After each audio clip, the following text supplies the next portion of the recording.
நாம் தேவனை சந்திப்பதற்கு எவ்வளோ ஆயத்தமாக இருக்க வேண்டும், எவ்வளோ ஆயத்தம் வேணும் தெரியுங்களா? சும்மா சர்வசாம் சந்திக்க முடியாது. தன்னை தியாகம் பண்ணி, தன்னை அர்ப்பணித்து, ஒப்பு கொடுத்து, எந்த வேதனையும் பார்க்காத, இரவு பகலில் பார்க்காதபடி அந்த வேலையை ஆயத்தப்படுத்தினான். ஆமென். வேத சொல்லு வாசிங்க. வெளிப்படுத்தின விசேஷம் 19ஆம் அதிகாரம் நினைக்கிறேன். வெளிப்படுத்தின விசேஷம் 19:7 நாம் சந்தோஷப்பட்டு கழிகூந்து. அதனால் ஆயத்தம் என்பது எல்லாத்தையும் முன்குறித்து செய்ய வேண்டிய காரியம். ஆமென்.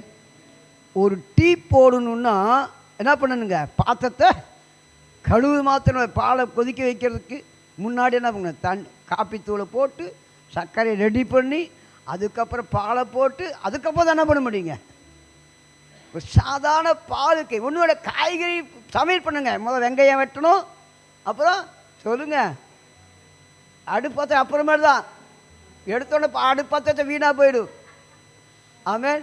யோசிச்சு பாருங்கள். சமையல் பண்ணுங்க, வெங்காயம் வெட்டணும், மிளகா வெட்டணும், கருவேப்பிலை வெட்டணும், அதுக்குரிய பொருட்களை உப்பு எல்லாம் பொடியில் எடுத்து வச்சுட்டு அதுக்கப்புறம் பற்ற வச்சா தான் என்ன பண்ணுங்க? சொல்லுங்கள், குழம்பு ஆகும். அப்போ ஒரு சாதாரண ஒரு குழம்பு வைக்கிறதுக்கு ஆயத்தம் பண்ண